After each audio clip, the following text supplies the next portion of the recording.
Once every 12 years, the banks of a quiet river in Kerala erupted into fire, steel, and sacrifice. It was called Mamangam, not just a festival but a battlefield. What began as a cultural celebration became a deadly ritual of vengeance. This is the forgotten story of Kerala's most dramatic tradition, where teenage warriors marched into certain death in the name of honor.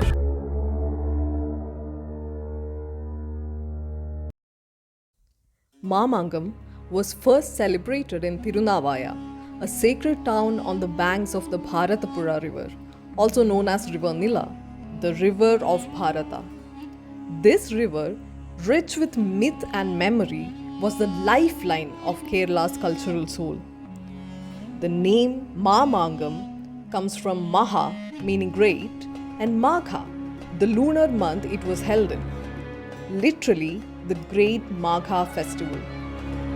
It was held once every 12 years, in tune with the Jupiter cycle, just like the Kumbh Mela of the north. For 28 days, Kerala came alive.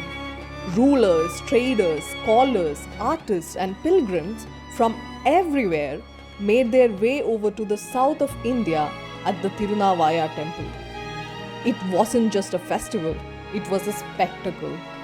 A confluence of rituals, debates, performances, and devotion.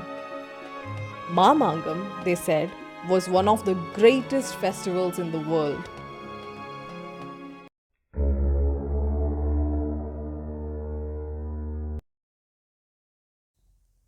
But all of that was about to change. This grand event turned political. In ancient times, the Raja of Valluvanadu was the protector of this festival, the Raksha Purusha. But in the 13th and 14th centuries, the mighty Zamarin of Calicut made his move. He saw opportunity, he saw division, and he struck. Through a clever military campaign, he invaded Valluvanadu, overthrew the Raja, and declared himself the new guardian of Mamangam. It was not just a loss, it was humiliation. The royal family was shattered, their traditions taken, their pride crushed.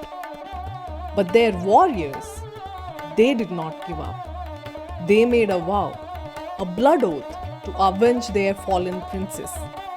And so began the rise of the most fearsome tradition in Kerala's history, the Chavers.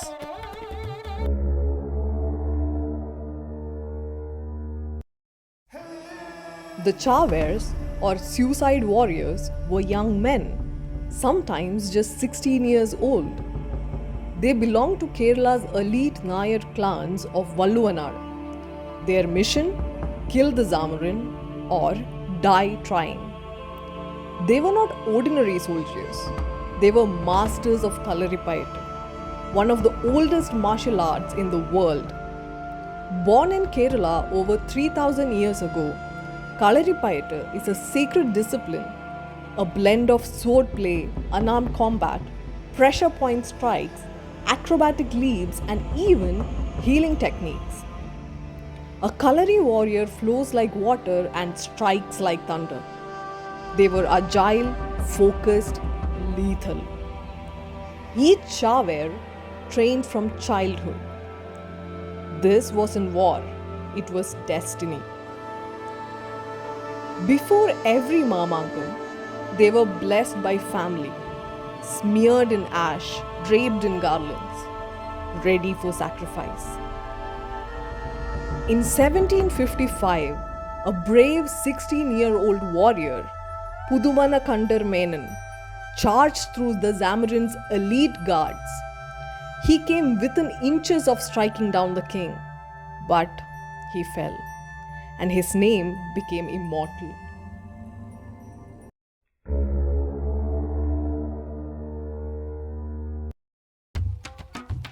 At the center of this dramatic saga stood the Nilabadthara, a sacred platform where the Zamarin appeared, sword in hand. When he raised his sword, the Chavers knew it was time. They sprang forth, led by Pudumana, Verkota, Kovilkada, and Chandrath Panikars, noble families who offered their best and their last. 4 led the charge, but 18 warriors came. Some were Nayars, others Nambudiri Brahmins, a few were Ambalavasis. All were brave. As British officer William Logan wrote, they stepped forth amid gunfire and music, received final blessings, and shared their last meal on earth. And then they charged. Armed only with swords and shields, they hurled themselves into the Zamorin's guards, twisting, flipping, striking, fighting like men possessed. They died every time, but they died with honor.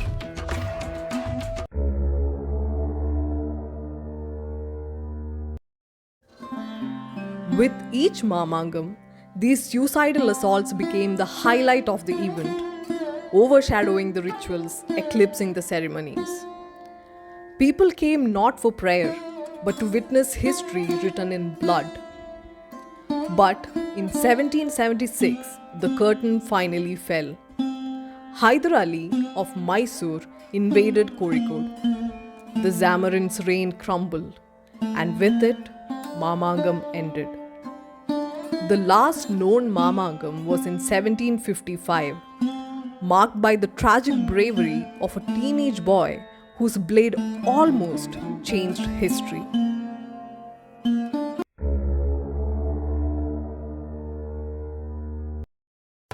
Mamangam was more than a festival.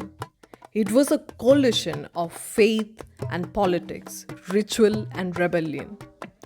It gave India one of its earliest traditions of martyrdom and made legends of teenagers. The Bharatapuzha river still flows. The Tirunavaya temple still stands. But the names of the Chavers, they drift in silence. They fade, forgotten. But not today. Today we remember.